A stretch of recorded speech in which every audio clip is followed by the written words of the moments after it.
Hello and welcome to another episode of What's the Plan, a public access television show designed to bring community leaders and community personalities to the floor to discuss how people should plan, or how government or how institutions should plan for a better future for ourselves and for our community.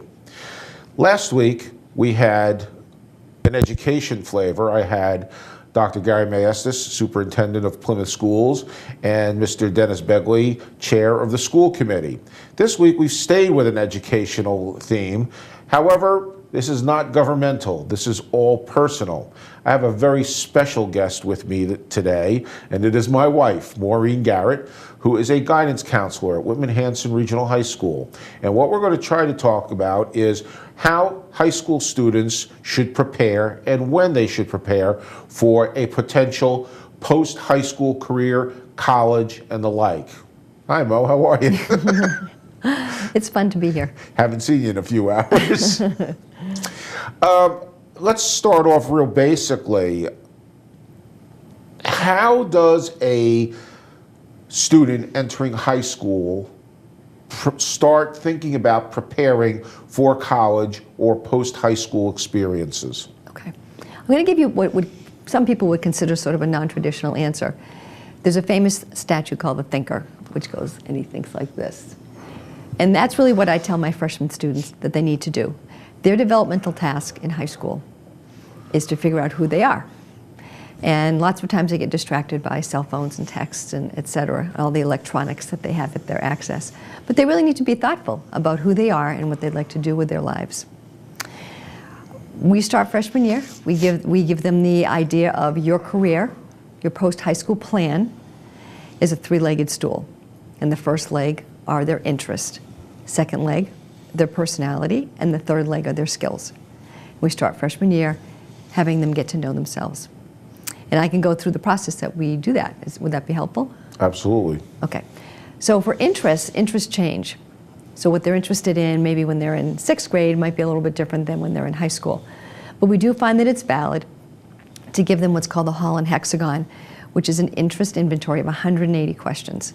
And they're real quick. We do them in the classroom with them, and the guidance counselors are with them, doing lots of curriculum throughout the 4 years that they're there. So that first interest inventory is a question might be, how would you like to explore the bottom of the ocean? Like, dislike, unsure. Next question might be, how would you like to work with the elderly, planning activities for them? Like, dislike, unsure. So they answer these series of 180 questions, which takes them probably about 15, 20 minutes. And then, lo and behold, there's a profile of how their interests can be parlayed into a college major or a career.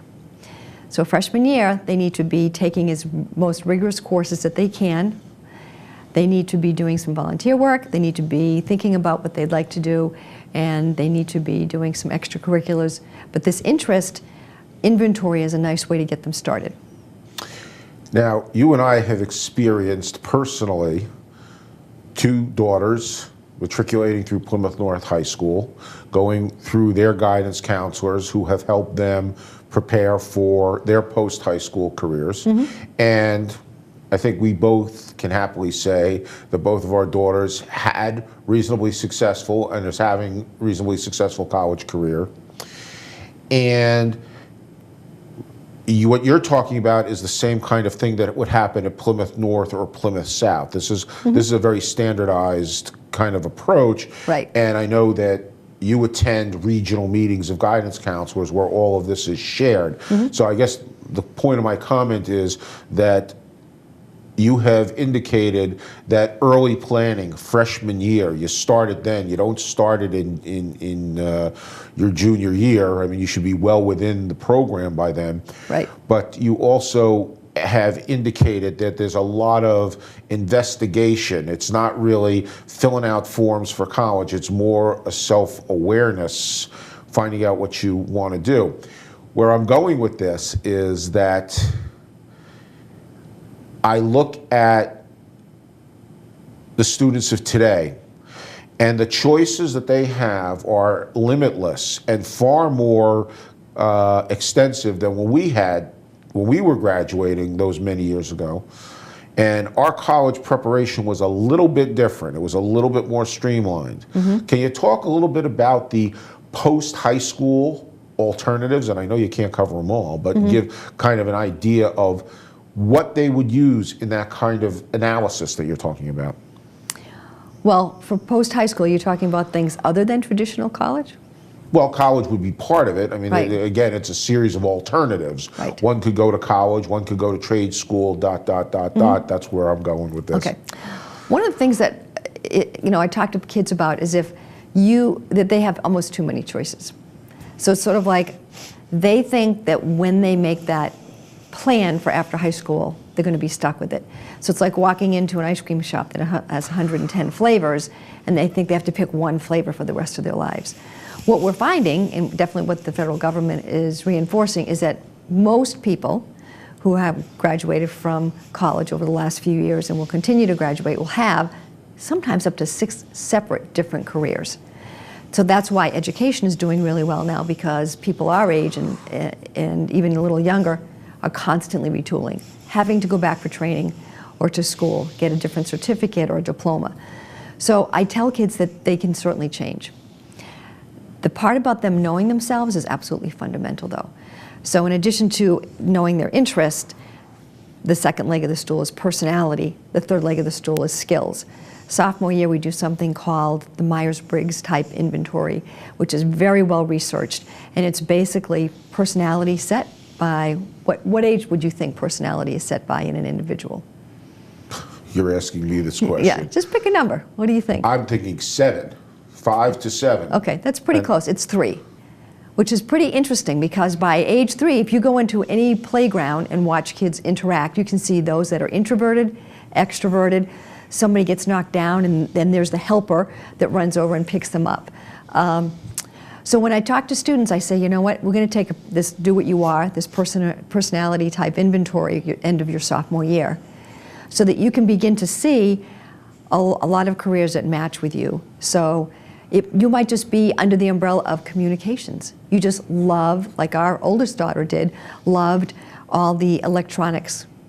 Or you might be someone that wants to be in front of the camera, or you might be someone that wants to be writing the news. So that would be under the umbrella of communications. So that's what we need to do as guidance counselors and even as parents, to tell them, if you're a freshman and sophomore, then you don't have to know exactly what you want to do with the rest of your life. But you should by then have done some self-examination, taken some of these inventories, work closely with your guidance counselor. We have career connections fairs where we have professionals come in. We had a field trip last year to Google.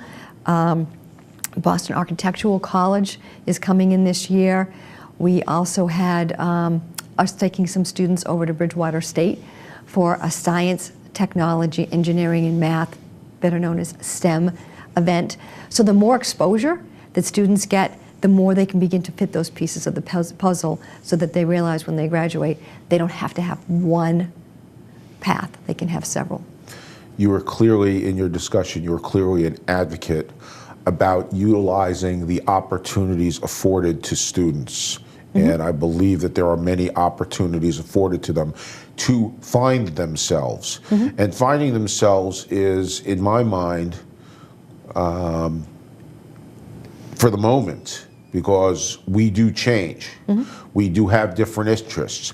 We do have different experiences which may mold us in a dramatically different way or a minor different way, but it's still a bit of a change. So I think one of the messages I'm getting from you is that students, especially freshmen and sophomores, should really do a self-awareness, find out where they are at that moment. You know, you asked me a question about personalities. I mean, I knew that it was a very young age because as many people know who are watching the show, we own sled dogs, and we know that animals in general learn more in their very formative years than they do later on. I mean, when you think about what a newborn animal, whether it's a dog, whether it's a horse, or whether it's a human, encounter and have to pick up in that first year or those first 7 months or 7 weeks, whatever it is based on lifespan, you are hit with a lot of stimulus that you have to react to, and it codes you, for better or worse. Right. What are some of the other alternatives available to students? We have college, we have community college, the state college system, the private college system, but there are other things out there for them. There's the program, I forget the name of it, where they take a year off, they work. The gap year. The gap year, thank you. There's gap year, can you speak a little bit about those alternatives that are away from the traditional, I graduate college, I graduate high school, I go to college? Right. There's a wealth of things at community colleges that are not a traditional 2-year program. So for example, Massasoit has a great program, which is a certificate program. It's a 1.5 years in sleep studies. So someone who's interested in going into the healthcare field, that maybe their grades aren't strong enough to get them into nursing programs, which are highly competitive right now, might want to do something like that. The beauty of community colleges is they have a really flexible schedule, so you can work during the day, take courses at night. So there are lots of opportunities at community colleges that are beyond just what we think of as going there and studying, for example, psychology or business. There are programs in computer graphics, both at Bridgewater State and at the Canton campus of Massasoit. There's a school called UTI, Universal Technology Institute, which is up in Canton and Norwood area. And you can go and work on high-end cars for a 1.5 years. And you go right through the summer. You can work on BMWs and Audis, graduate, get placed, and start making $60,000 a year. As we know, cars are getting a lot more complicated, and it's not so much about grease monkeys anymore as it is about using computers. So this is a fabulous program for a student that really loves cars, and yes, they take girls as well as guys. Their top student last year was a girl. So that would be a great alternative. The gap year that you talked about is not just to go and work for a year, but a lot of times to do something like AmeriCorps or the Peace Corps, some really meaningful volunteer work. There's also a program that Boston has, I can't remember the name of it, I think it's called City Year. So that gap year is to help a student continue to get to know themselves, interest, skills, personality, and then maybe from there say, you know, I had a great year, I worked in the Southwest, and I worked maybe on a Native American reservation, and I really like the helping profession, so that's what I'd like to do. It's not a year to take off and play video games and sit on your parents' couch. It's a year of exploration. And we've explored ourselves in our first 2 years.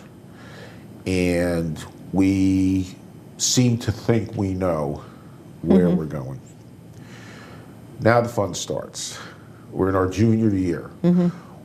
Or let's say the tail end of our sophomore year, beginning of our junior year. What should high schoolers be doing in preparation for post-high school? And I'm talking about, now this gets down to the administrative, the filling out of forms, the filling out of applications, the selection process. Let me just back up for one quick moment. Colleges look at a transcript which starts freshman year. So freshman and sophomore students shouldn't say, oh, I can wait till get my grades up junior year. That would be a really disastrous decision. They also shouldn't wait to get involved in the school and the community. So those experiences being in clubs that they really like, student council, history club, chess club, majorettes. Obviously sports is very big at a lot of the local high schools.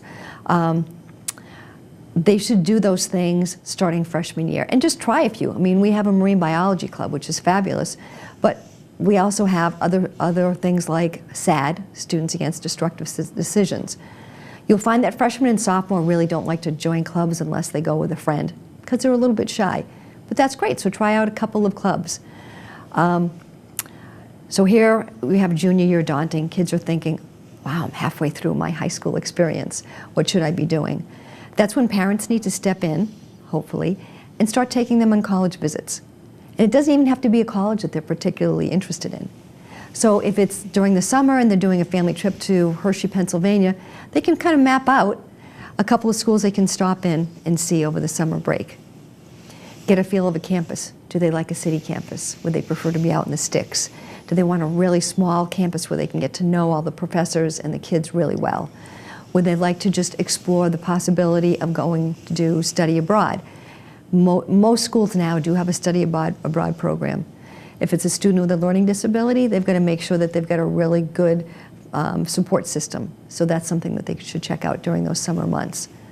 Ideally, you should probably visit a college when school is in session, so kids can talk. You can talk to the kids that go to school there and ask, what's the food like here? What do you guys do on the weekend? Do you really get to know your professors, or is there a teaching assistant in most of your classes? So the junior year is really ramped up in terms of looking at colleges and looking at those post-secondary programs. I often tell kids looking for a school is like shoe shopping, because you got to try a bunch on before you find one or more that fit. So the college visit is really critical.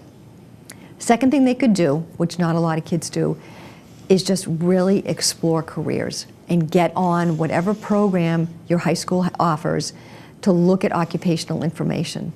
And once you've done the interest inventories and the do what you are and anything else that your high school offers, there's going to be occupations that are matched to you.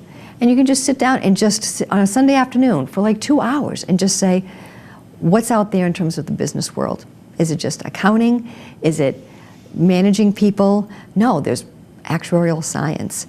There's lots of occupations that combine the business world, for example, with computers. So that's when they have to really start rolling up their sleeves and explore different careers, and then that will lead them to colleges that offer those programs. So we are applying to colleges. What should we? Okay, go ahead. Well, I think we're applying to colleges. And they're magic numbers, and it's a different number for everybody. Mm-hmm. Some people apply to 30 colleges. Some people apply to 5 colleges. What, as a guidance counselor, what is your recommendation for applying to colleges? I mean, you obviously you start off with this big subset of mm-hmm. possibilities. Right.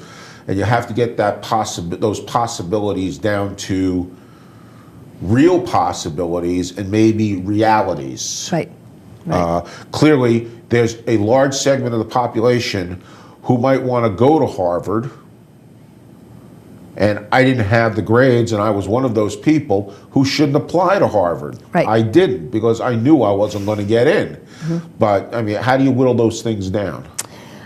Realistically, when seniors come back, and they're starting their senior year, they've come back from their summer, they should have visited colleges, kind of done a draft of their college essay, obviously taken their SAT in the spring of their junior year, plan on doing it again in the fall of their senior year, start looking at teacher recommendations. Now they come back and see me, and I meet individually with all my seniors in September and say, okay, where's your list? It should be a minimum of 6 colleges. 2 reach schools that you may not get into with your grades, your GPA, and your SAT scores, but that you really like. 2 what we call safety schools that I can definitely get in based on my criteria and their profile. And then 2 schools in the middle, schools that you really would like to go to, you can probably get into, and that you'd really, really like to go to. If you're doing a major in performing arts, however, that number changes, because you have to do a lot of rehearsal, and you have to do a lot of actual going to the school and doing a performance. So I had audition. Thank you. I had a student last year that applied to 19 schools because she's doing the visual arts. I wouldn't recommend that. I'd say anything over 8 or 10 is a little overwhelming, because here's the interesting proposition. What happens if you get into all 10? It's really hard to choose one school out of 10. Sometimes you have to do what I would call a financial safety school, a school that you know that your family can afford. And for many people, they used to think, oh, the safety school financially for us is a state school. But as we've seen, the fees have gone up, tuition has gone up. I always recommend that my students, however, do pick a state school as a school in that list of 6, because I graduated from a state school, very happy with it. And I think they're a really solid education for anybody. And especially if you're an education major, for example, you're going to get a great education to become a teacher at any of the state schools. You brought up a subject which is where I was going to go, because I think it's part of the college plan, and it's the financial plan. Mm-hmm. What can we afford? what do we need to attain to go to a place that we can't afford necessarily? Right. Talk about that. I mean, we hear the term FAFSA thrown about as the basic starting point for financial aid. Can you talk a little bit about financial aid in our closing minutes? Right. Let me just say very quickly, because this is an important point. Some people think a state school is a financial safety school.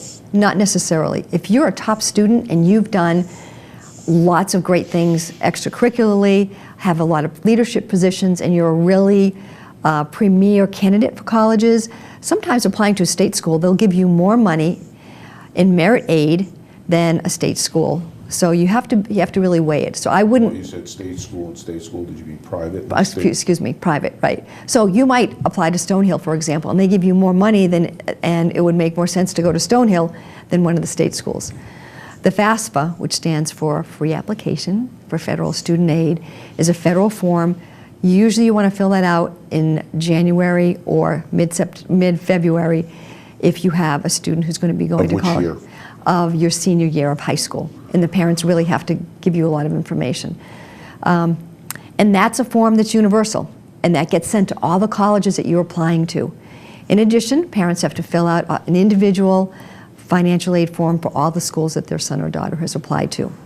So armed with that information, usually by late March or April, the student will receive a financial aid package from all the schools they've been accepted to. And then the family sits down at the dining room table. They spread out all of the places that the student's gotten accepted to and all the financial aid packets. And then sometimes it ends up being a dollars and cents decision that they end up going to the school where they can afford, that they're being given money to.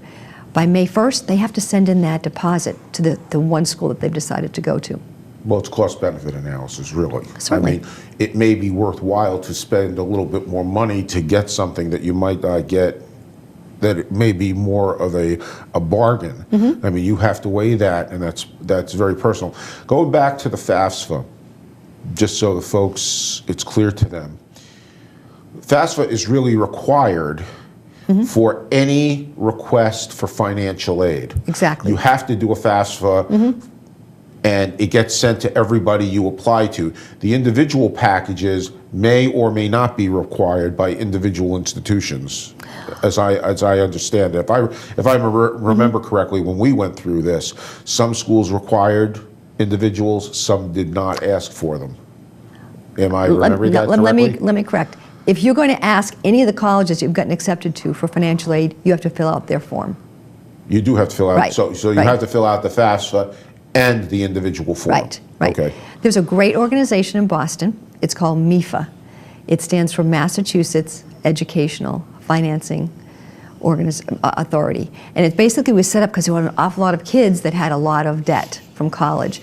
And so this is an organization, doesn't cost a penny to get their help. And they actually set up in late January seminars all over the state. It's always the last Sunday of the month of January. And you can go and sit down and say, okay, here's my W-2, here's my taxes from last year. Please help me fill out the FAFSA. So www.mefa.org. Real quick answer to this one. When should parents, I mean, this is kind of a rhetorical question, when should parents be planning on the financing of their children's college education? When they're toddlers. When they're toddlers. That was the answer I was expecting. You really need to think about this and trust us. We've been through it twice. You can't just say, oh, I'll start thinking about it in 10 years. Right. Because you've wasted 10 years of investment, savings, whatever the case may be, to get to a point where you need to be. And college is expensive. I mean, even you talked about state schools being financially sure schools. They're not anymore. They've invested a lot of money in tooling up their campuses. I mean, I teach at Bridgewater. I went to Bridgewater 23 years ago and took a statistics class. I teach at Bridgewater today. It's double the size. Well, it's transformed. It is absolutely a different place, to the better.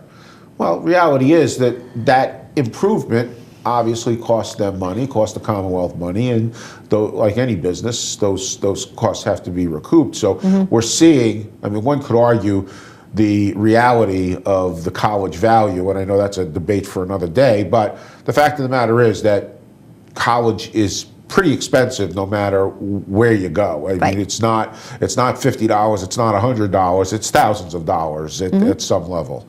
And that's important in the whole planning for financial support of a student in college, hopefully doing what they want to do or learning what they want to do.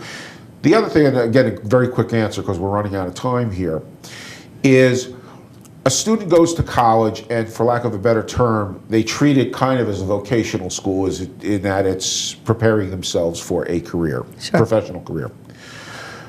But can you tell me, when they have electives, should they be taking courses that will expand their horizons, which I think they should do? If somebody wants to take a Russian lit course and they want to be a marine biologist, go ahead and do it. You have electives to do that. As a guidance counselor, what's your quick? Oh, absolutely. I mean, just think about it. How many adults would say, wow, I think I want to take a college course in Italian? When you're on that campus, you have this smorgasbord of things to choose from. And so the college experience should be doing lots of different things in addition to finding out, continuing to find out more about yourself. You're focusing on your major. It's great to take whatever courses you want. I mean, take ceramics as a fun thing to do.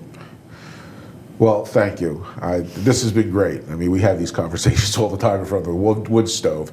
And it's kind of interesting in that this is a family affair, this episode. Our producer is our daughter. My guest is my wife, and I'm the head schmuck, I guess. I don't know. I want to thank everybody for watching this episode of What's the Plan. I want to thank my wife, Maureen Garrett, guidance counselor at Whitman-Hanson Regional High School, for sharing her thoughts, and they are very similar to the thoughts and strategies at both Plymouth North and Plymouth South High Schools. And thank you for watching, and hope to see you in future episodes. Thank you.